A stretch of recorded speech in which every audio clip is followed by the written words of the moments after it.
If you watch this show, you watch me on Live PD or plan to watch my new cable show on Reels on Patrol Live, you know I cover and talk a lot about police officers, and often about how I think they're unfairly vilified by the media as they put their lives on the line each day to keep our communities safe. But the key to being pro-law enforcement is just that, enforcement of the law. Police are there to enforce the laws, not to create them or cherry-pick which laws are valid and which ones they disagree with.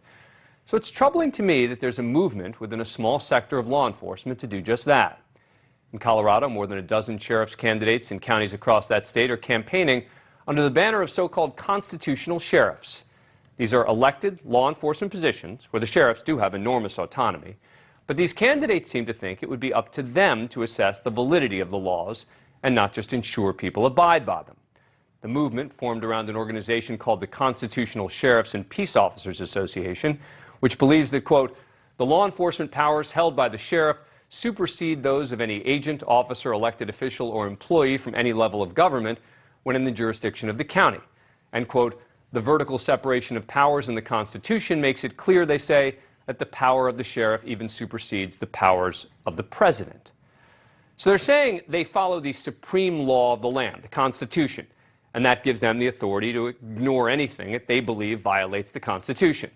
In Colorado, that means things like the state's red flag law that allow courts to seize guns from people flagged by family, friends, or law enforcement as posing a threat to themselves or others, and where a court has determined the person poses a significant risk by having a firearm. These constitutional sheriffs say they'll resist any future mask mandates or lockdowns of the type we saw through the pandemic. But it sort of sounds to me like the people who identify themselves as sovereign citizens, who declare that they're immune from all traffic and other laws because they don't recognize the legitimacy of the federal government, or the state government for that sense. The Southern Poverty Law Center defines constitutional sheriffs as a, quote, radical and anti-government movement made up of sheriffs claiming to be the highest law enforcement authority in the country.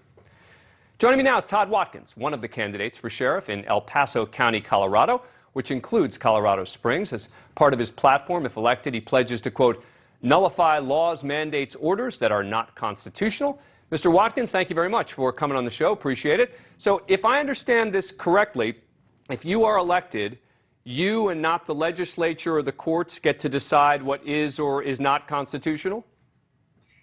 The Constitution decides what's constitutional, doesn't it? I mean, the fact that this has been branded as some sort of radical anti-government movement, I think is very disingenuous. And there is nothing that I've ever said that would imply that I would pick and choose which laws I like and dislike.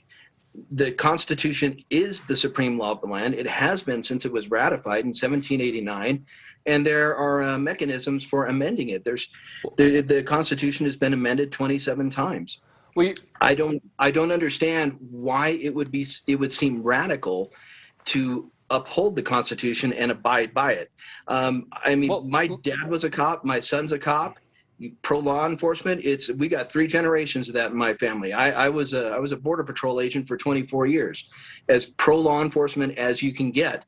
But we have to follow the law too. But just so I'm clear, though, I mean, you're saying the Constitution is the Constitution, but you know what the Supreme Court does for a living, right? It interprets the Constitution. I mean, that's what they do every day, right? So your interpretation of the Constitution might not be the same as the Supreme Court's or the legislatures. And it sounds like, and correct me if I'm wrong, but it sounds like what you're saying is that you have the final say, that even if your view is different from that of the courts or the legislature, you get to decide. I'm not going to break the law myself in order to comply with the law. I do believe that at some point we have to trust our law enforcement, our peace officers, to protect our rights. That is the sole purpose of government. That's the reason that we, the people, established government at all, was to secure our God-given rights.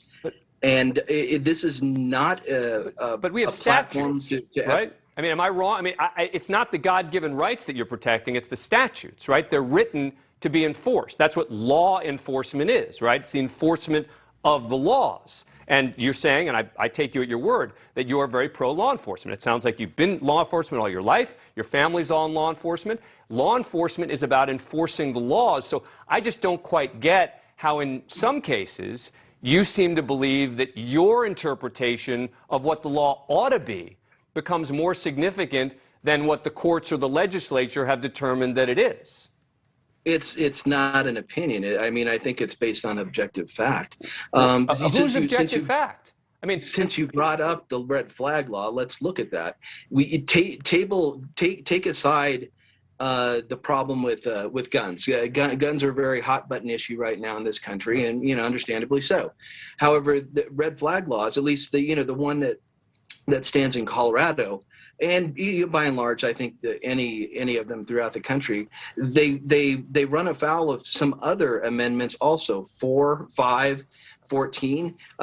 So I would not, as a police officer, feel comfortable with going into somebody's house and seizing their property without a warrant predicated on probable cause. And red flag is not predicated on probable cause. It's not even a warrant. But again, that's Judge Watkins now, who's interpreting what red flag laws ought to be. And the bottom line is, if you're right and the courts determine that red flag laws are unconstitutional, then you're absolutely right. But until the courts determine that, it's not your power or your job to decide whether red flag laws are constitutional or not. No, I mean, we're gonna disagree on this one. The sheriff is elected by the people. Yeah. So is the legislature. I'm sorry? So is the legislature, who makes the laws, right? You're not making the laws, right. You're enforcing the laws. And I would argue that the legislature has exceeded its charter as representatives of the people for passing statutes. So you don't like the legislature, you don't like the courts, and so the bottom line is everyone should just defer to you. It's not a question of like, Dan. You just said that they've exceeded their power, right? Yeah, that's not a question of like. So okay. So it's worse. You follow law enforcement. You have live PD and all those enormous respect for law enforcement. I have enormous respect for law. And on this show every night, I recognize the heroism of what police officers do every day and how difficult it is to be a police officer. Absolutely. That's part of why I don't get what you're talking about and why you think it does sound to me more like these sovereign citizens who get pulled over by police and they say, hey, wait a sec, I don't have to abide by your laws. I'm a traveler. I'm not someone who's actually got to show you my license, etc. It sounds like you want to be that version of a sheriff. I give you the final word. No, it's the supreme law of the land. If there's not a warrant, if there's not probable cause, then nobody in the government has the authority to take somebody's property or go into their dwelling. Right. You have to have that. At what point did we get away from that? And show me in these red flag laws where it meets that requirement, where it meets that sufficiency. Again, I know that you don't like red flag laws, but again, it's not up to you to decide, but we shall see. Maybe it will be. If you're elected, I'm just going to make sure that I'm not trying to enforce a red flag law in your county. That's for sure. No, why would you? What about? Would you? Right. Would you have arrested Rosa Parks? Yeah, I meant that. Would you have arrested Rosa Parks? Again, Jim Crow. These laws were right.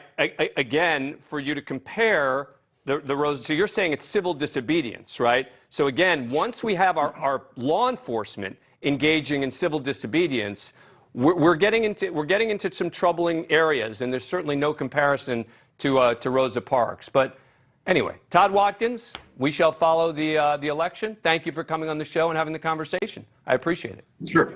Thank you for watching. Go to newsnationnow.com to find NewsNation on your cable provider. And don't forget to click the red subscribe button below to get more of NewsNation's fact-driven, unbiased coverage.